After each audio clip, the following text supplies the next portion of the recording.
Hey guys, once again, my name is Ben. I watched this interview on Arise TV and I really pick a lot of interest in it because the lady was talking about Peter Obi and she spoke so much content into what a lot of us that supported Peter Obi are thinking, are saying. Then on a second note, I had to process my thought and I asked myself a question. Did Nigeria supported Peter Obi for the president because they actually fell in love with Peter Obi, or they believe that Peter Obi was or is innocent of the system of Nigeria? I think among the many devils that run for the presidential election, Peter Obi was the least corrupt person among them. Peter Obi has never had charges against him. So people actually genuinely picked him because we are looking for an alternative to what Nigerians has to offer.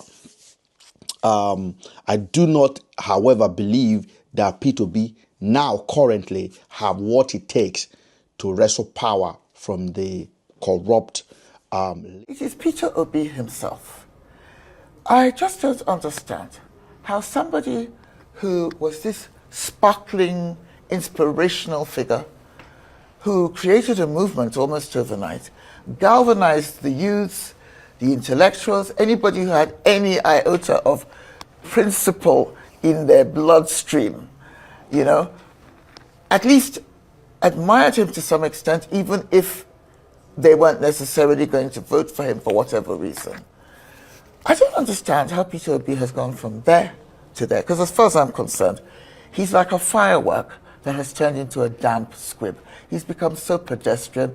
All I see is him making anodyne statements here and there on TV, wearing babariga and going to donate boreholes in Kafanchan or wherever.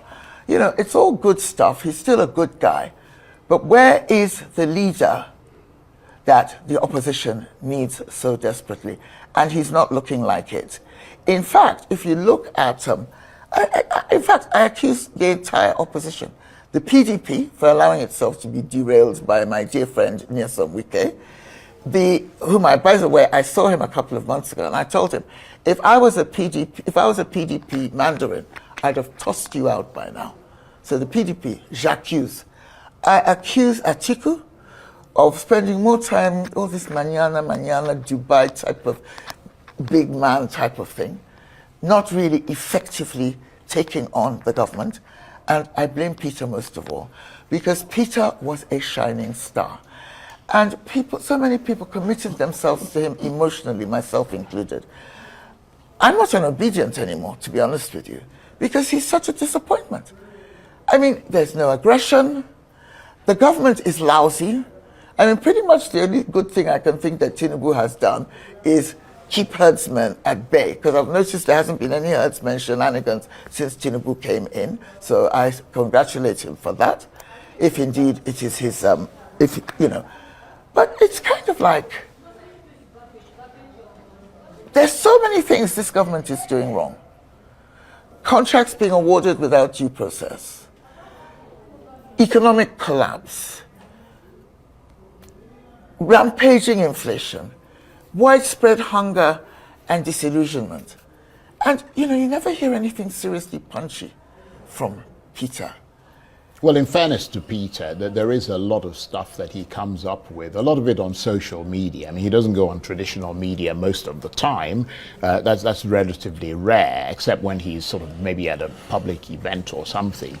But he does come up with a lot of things challenging the government on social media. The question he's too mild, that you're raising Charles. is whether it's effective enough. He's too mild. Yeah. Well, you see, he should go more for the jugular, basically. He should go. He's got so much. There's so much he could go for, and he would get so much public support if he did. I'm not just speaking for myself, by the way. I'm speaking for hundreds of obedience, ex-obedience, or current obedience who are really disappointed in him. We don't want a weak opposition leader. He's the star of the show. Atiku, PDP, they should also be doing more. But really, Peter is the star opposition player, and he's not doing well enough. Take Nigeria. And I will say this again because I know a lot of P2B supporters, like myself, many of us are not critical thinkers when it comes to analyzing the real politics of why P2B was such a household name during the election. P2B was a household name during the election, not because of P2B, it's because Nigerians needed a change. We needed a new directions. And the man, P2B, actually won the election. So the current president in the villa did not win the election. The power that be hand over him the presidency. And it's not even Yakubu. A lot of people blame the INEC chairman. It wasn't the INEC chairman. It was a power that be, which constitute a lot of factors, from international to local politics to a lot of actors make the victories or the eventual announcement of the President Tinubu that we currently have to come to realization. So Nigerians sold out because they wanted a new directions.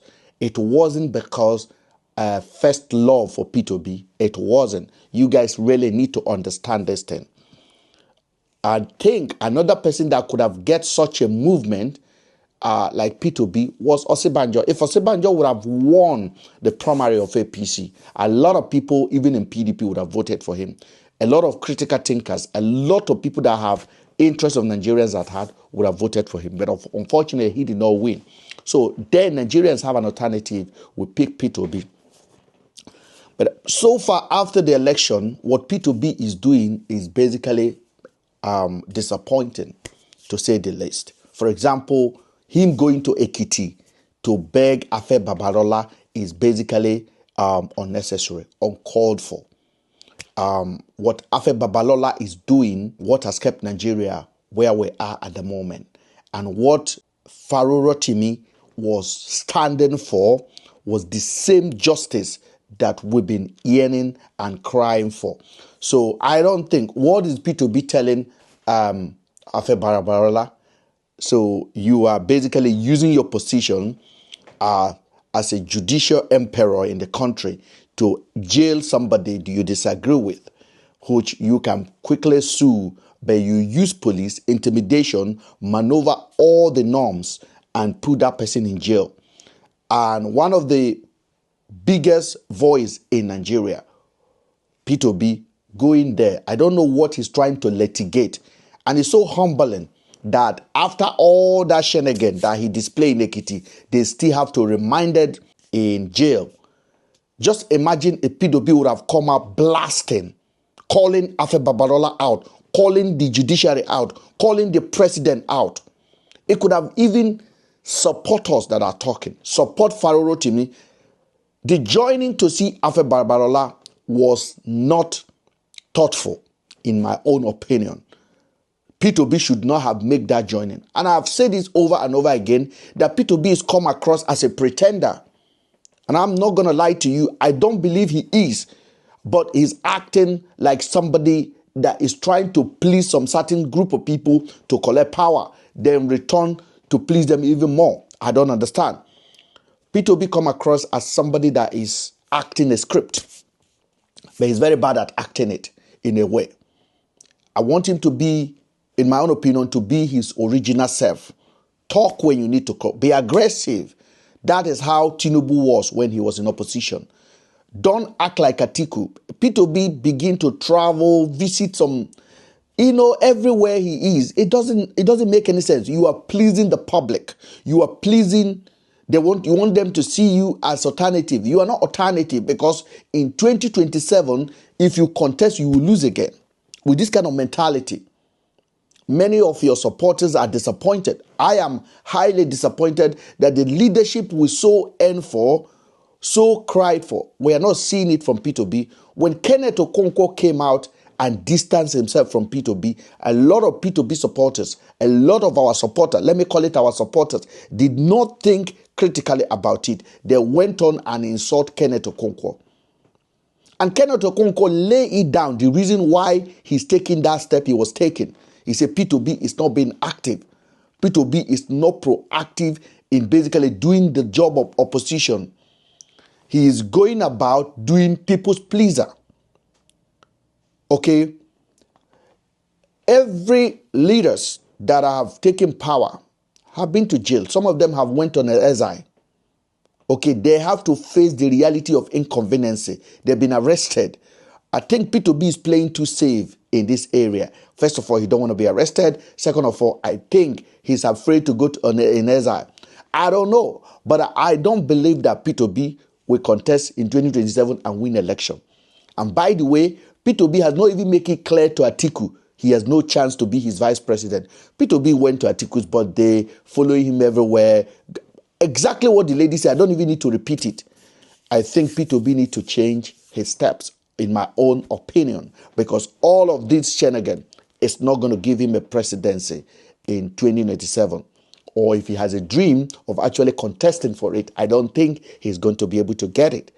The power that be are very strong, and Nigerians are ready to create a movement of opposition. We just needed a leader, and I believe that Peter Obi should be that person.